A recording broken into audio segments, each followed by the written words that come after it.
This is a topic about film finance, but I've got some other articles here that will drag into or that will carry into it. It says prospect filmmakers turn to NFTs to finance new shared universe, exclusive from the Hollywood Reporter. It says Zeke Earl and Chris Caldwell, the filmmakers behind the 2018 indie sci-fi movie Prospect, are embarking on a new film project that will take them to not only the far reaches of the galaxy, but maybe to a new frontier of film financing. Earl and Caldwell are both into development on The Fringe. Not Fringe, which is a sci-fi master. Okay, maybe not a masterpiece, but damn close to a sci-fi masterpiece. What they hope will be a new sci-fi cinematic universe that will not only encompass a feature film, but also narrative projects as well, all set within the same story universe of a lawless and unincorporated part of the space populated by miners, engineers, bounty hunters, trappers, and mercenaries.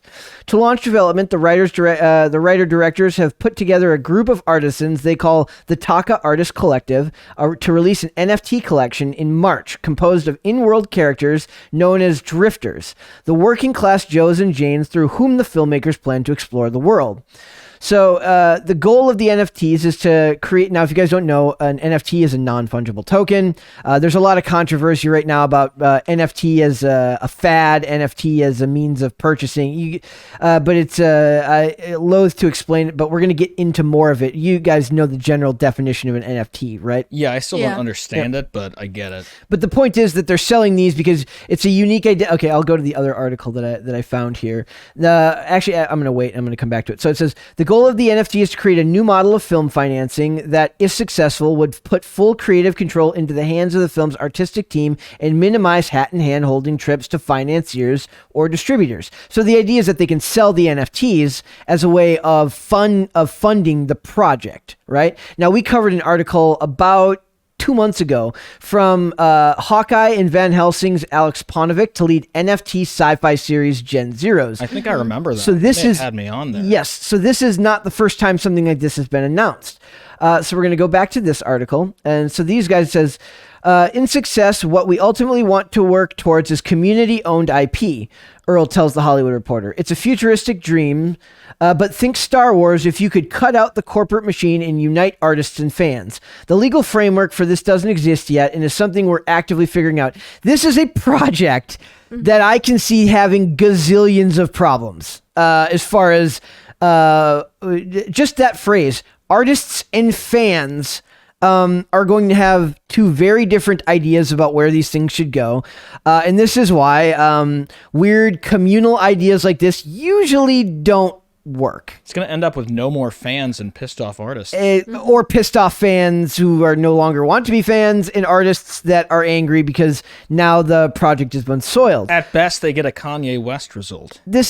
I applaud the creativity in wanting to do something like this. It says, while benefits are still being finalized, some include drift owners being able to compete to have their character in the first film. So you buy part of the NFT and you get to be part of the film. So it makes the process interactive.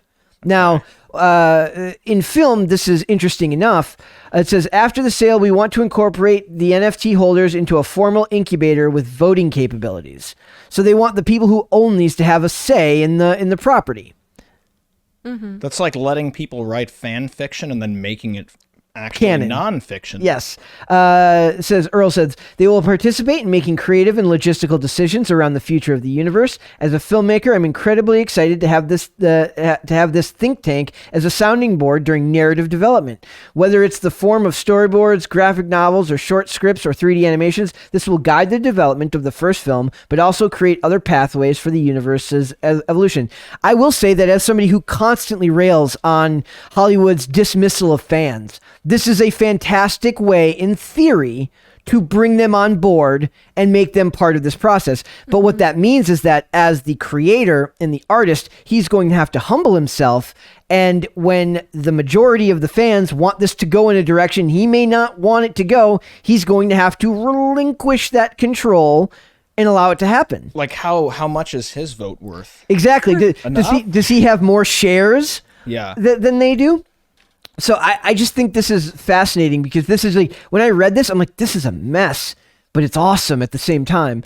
But here's this article. It says, investing in music NFTs.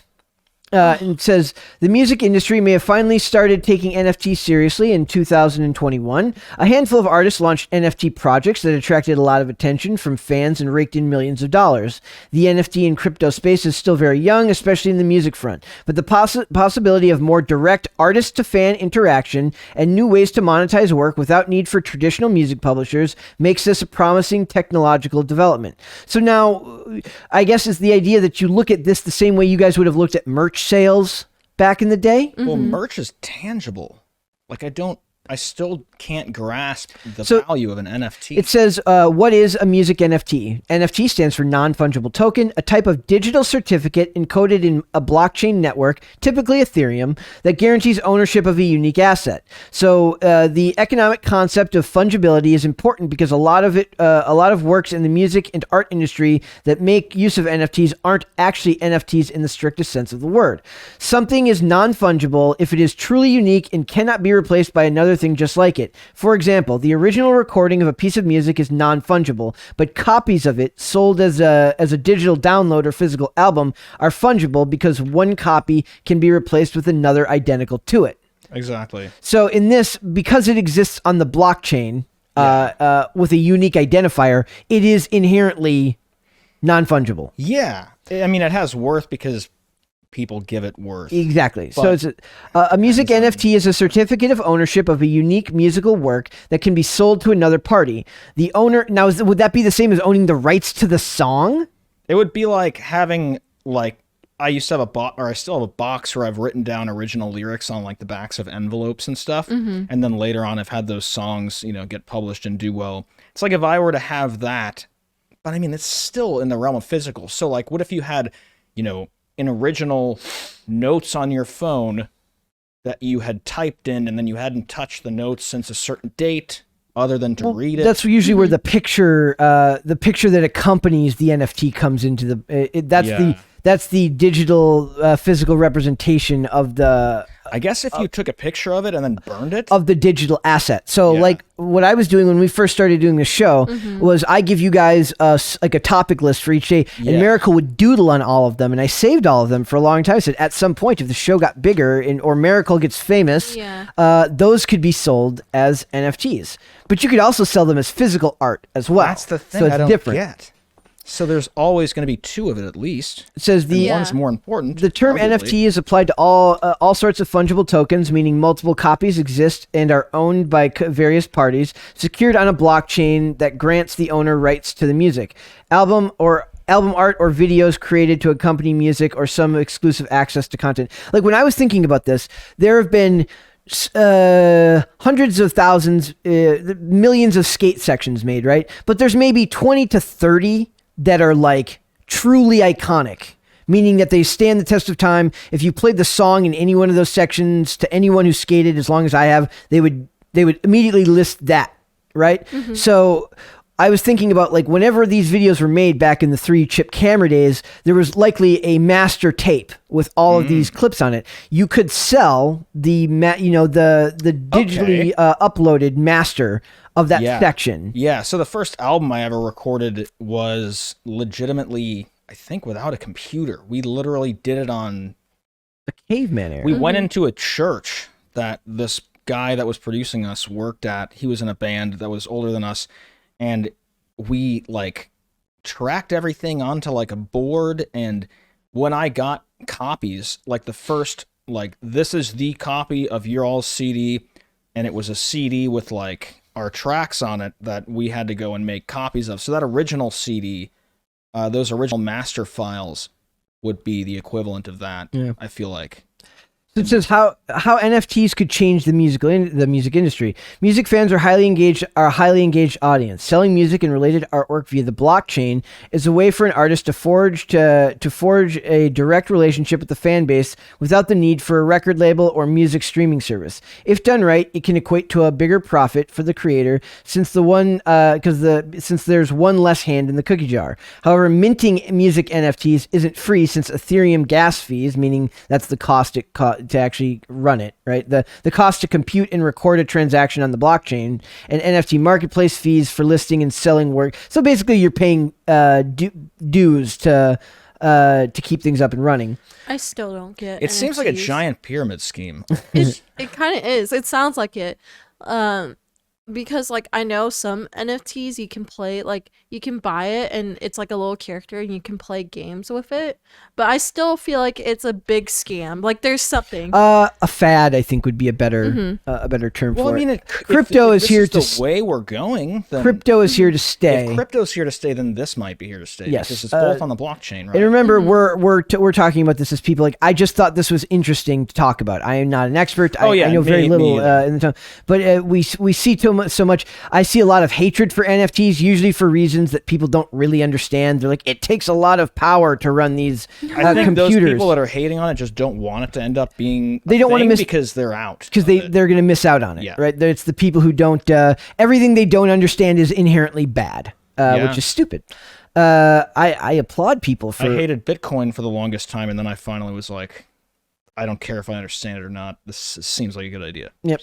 So it says, can NFTs replace record labels and streaming giants? Probably not anytime soon. I don't know if that's possible because it would require everyone to be involved in that. Phones have become part of your life, whether you want it to be or not. NFTs and crypto aren't necessarily, I mean, unless we actually do end up going to a cashless society, but even then that won't be crypto. That'll be some type of all Fed record coin. labels is a like an organized, company that funds the, that records the band and pays for promotion and gets them a bus that they have to pay back for eventually in the money they make. So really, it's just money and management. So if an NFT can hire a manager and pay for everything, then yeah, it could replace a record label. I mean, Yep.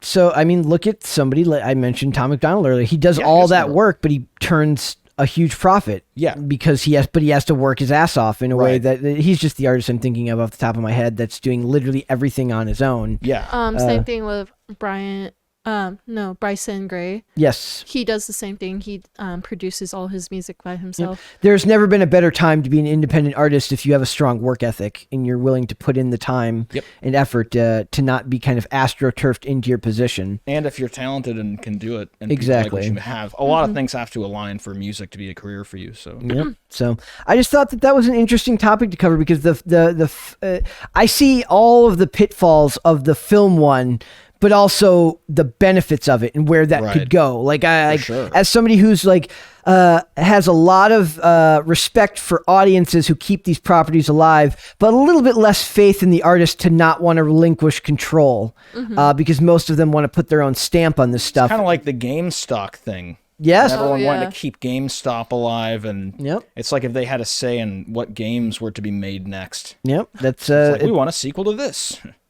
And well, theoretically, the people who vote with their wallet should have a say in that, but it's less linear in the way that they figure that out. They figure it out through sales, as opposed to somebody just telling you this is what we kind of directly in controversy, or whatever the opposite of art is supposed to not be about money, so it's kind of hard. Well, one of the things we talk about a lot here is the weird place where art and commerce intersect, and how those it's rife for problems and issues between artists, between not just creatives and audience, but creatives and management down to creatives down to fans. In the name of your show. It's not the easiest thing in the world to navigate. That's why it's a crisis. Yes, pop culture crisis. Yep. But exactly.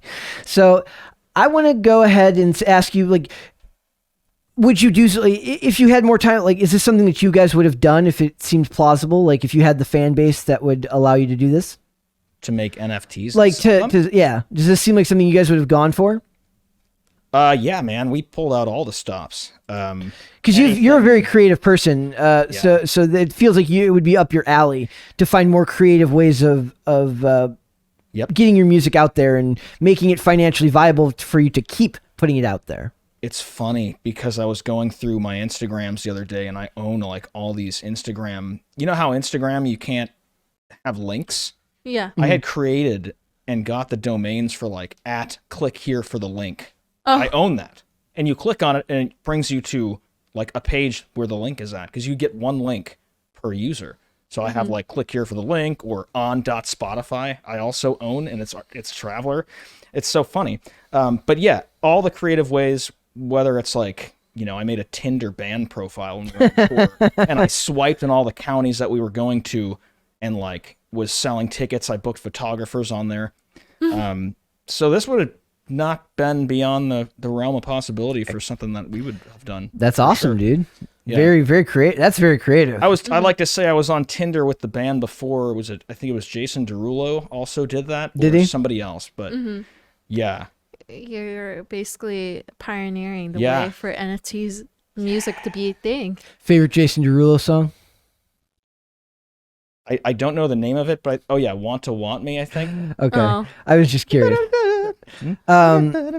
Which is not a cover, but it's, very close to something else, yes. What is going on, everybody? It is episode 58 of Pop Culture Crisis. My name is here with my co-host.